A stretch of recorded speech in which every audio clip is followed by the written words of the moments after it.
Tapos nang kumain. Yung iba, ito na, nakalaro na.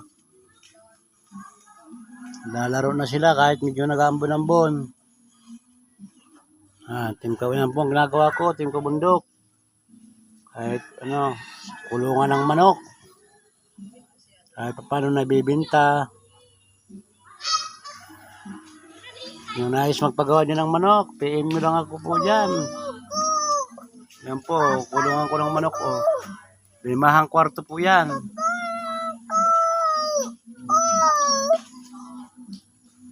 Limahang kwarto yan.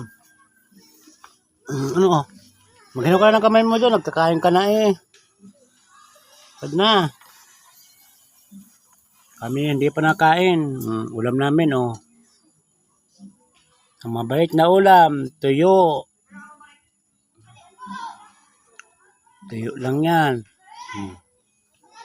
Bakit yung mga bata nakakain na ng mga prutas? Yan pa. Papahoy. Ito ang aming pinakamabait na ulam. 50 years na yan. Mega sardines. Sabi nga, tatak barko. Tatak sariwa. Hoy, ano na kamundo? Ano yan? Palibhas at matagal na sila.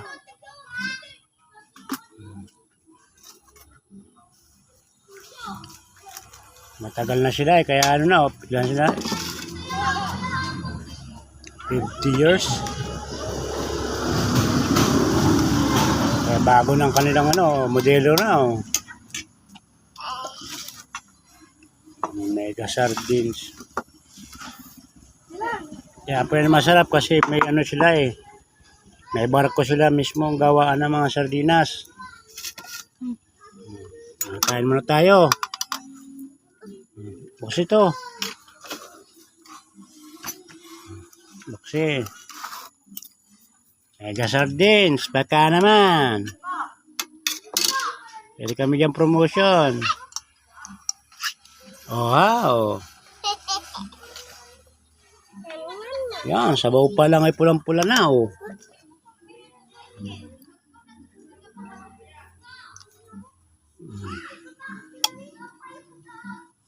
Yan ang aming ulam. Saka tuyo.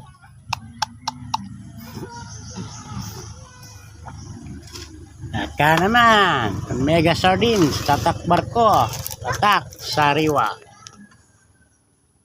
Like and share po. Follow. Comment. Bye-bye. Wow.